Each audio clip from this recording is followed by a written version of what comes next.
Berikutnya kita akan membahas tentang chi-square test of independence. Jadi nanti antar jenis variabel itu akan dianggap bahwa dia itu bersifat independen. Misalnya seperti ini, pada confidence level 95%, apakah paket makanan dan jenis kelas bersifat independen? Ya, jadi kalau misalnya secara logika juga sebenarnya kan kalau misalnya kalian menghubungkan jenis paket makanan yang dipakai dan jenis kelas yang dipilih, ya kelas di sini adalah kelas untuk sekolah ya. Itu kan seharusnya hal yang berbeda, ya kan, independen. Nah, di sini kita seperti biasa, kita harus membagi nanti kalau punya data ya, harus ada kolom untuk observe dan expected ya. Di sini kita harus isi dulu total ya, total yang dimiliki. Misal seperti yang kelas A, jadi totalnya adalah 24 tambah 32 tambah 14. Ya, berarti totalnya adalah 70. Lalu yang B, 22 tambah 26 tambah 12. Ya, berarti ini 60. Lalu yang C, 10 tambah 14 tambah 6. Ya, ini 30. Lalu yang D, 14 tambah 16 tambah 10. Ini 40. Ya, jadi kalau di total 70 tambah 60 tambah 30 tambah 40 itu sama dengan 200. Nah, selanjutnya untuk kolom ya, kita totalkan 24 tambah 22 tambah 10 tambah 14 itu 70. Lalu 32 tambah 26 tambah 14 tambah 16 itu adalah 88. Lalu yang ketiga 14 tambah 12 tambah 6 tambah 10 totalnya 42. Nah, pastikan apakah benar 70 tambah 88 tambah 42 adalah 200. Nah, kalau sudah kita hitung total untuk masing-masing kolom dan baris, kita harus bisa menghitung expected cell frequency. Nah, di sini agak berbeda. Dia pakai rumusnya FE sama dengan row total dikali kolom total dibagi N. N ini adalah jumlah semua sampel secara keseluruhan. Berarti ini yang 200. Ya, yang tadi kita hitung untuk total keseluruhan ada 200. Jadi misalnya yang paket makan untuk yang jenis kelas yang A. Ya, yang pertama. Berarti kan kita lihat row total ya. Row itu kan baris. Total dari baris jenis kelas A ini kan yang ini kan 70. Berarti 70 kalikan dengan kolom total. Ya, kolom total untuk paket 1 berarti itu adalah yang 70 ini. Ya. 70 dibagi dengan N. N itu adalah 200. Ya. Jadi nanti di sini dapat nilainya, karena nggak cukup saya hapus, 24,5. Nah, berarti untuk berikutnya misalnya yang 32 ini, berarti kita lihat row totalnya adalah 70. Ya, baris total di baris itu adalah 70. Kita kalikan dengan kolom total untuk yang kedua itu adalah yang ini 88. 88 dibagi dengan 200. Ya. Nanti 70 kali 88 bagi 200 itu dapat hasilnya 30,8. Lalu berikutnya yang ketiga untuk baris A ya, berarti yang total dari baris A itu kan 70 kali kolomnya yaitu yang ini 42 ya, kolom untuk yang ketiga bagikan dengan totalnya yaitu 200. Jadi 70 kali 42 bagi 200. Nanti kita dapat hasilnya 14,7. Nah, kita hitung untuk setiap baris ya dan setiap kolom, jadi setiap sel. Jadi misalnya yang B, untuk baris B berarti kan total di baris tersebut itu 60. Kalikan dengan, kalau ini paket makan yang pertama berarti kolomnya totalnya 70. Jadi dibagi 200. 60 kali 70 bagi 200. Kalau dihitung nilainya adalah 21,0.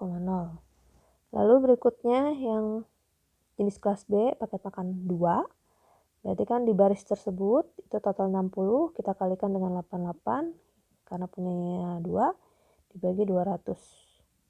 Oke. Jadi 60 kali 88 bagi 200 nilainya akan menjadi 26,4. Lalu berikutnya untuk paket makan 3 berarti 60 kali 42 kita bagi dengan 200. Nanti 60 kali 42 bagi 200 kita dapat hasilnya adalah 12,6. Lalu kita lanjut yang berikutnya, yang C. Total di C itu adalah 30 ya, baris C itu adalah 30. Ini 30, 30, 30. Kalikan dengan, kalau yang paket 1 berarti yang 70, paket 2 adalah 88, paket 3 adalah 42, ya, bagi 200 semua. Oke.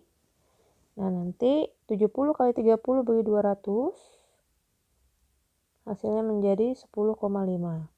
Lalu berikutnya, 30 kali 88 bagi 200, hasilnya akan menjadi 13,2.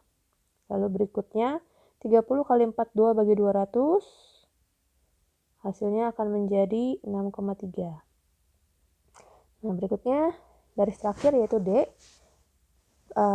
Row total atau total di baris D kan 40 ya. 40, 40, 40. Kita kalikan dengan kolom totalnya, yang ini 70, ini 88, ini 42, lalu ini dibagi dengan N, yaitu 200. Ya. Jadi kalau dihitung, 40 kali 70 bagi 200, hasilnya adalah 14,0. Lalu 40 kali 88 bagi 200, hasilnya adalah 17,6. Kemudian 40 kali 42 bagi 200, hasilnya adalah 8,4. Ya, jadi ini semua nilai untuk expected cell frekuensinya.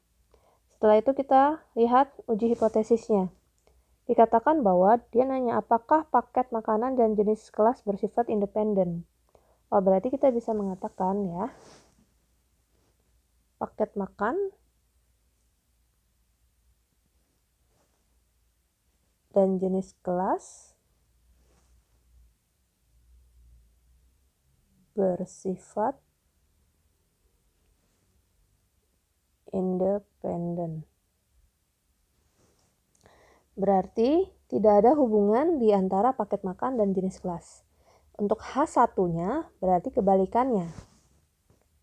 Paket makan dan jenis kelas bersifat dependen. Berarti ada hubungan antara paket makan dan jenis kelas. Itu untuk H0 dan H1. Kemudian kita hitung critical value. Untuk critical value ini, karena kita udah tahu ada observe dan expect, berarti ini adalah chi-square, berarti kita cari dulu degree of freedom. Rumus degree of freedom-nya adalah R kurang 1 dikali C kurang 1. R itu adalah jumlah row kita. Tadi kan kita jumlah row-nya berarti ada 1, 2, 3, dan 4. Berarti 4 kurang 1 kali C itu jumlah kolom. Ya, kita ada kolom 1, kolom 2, dan kolom 3.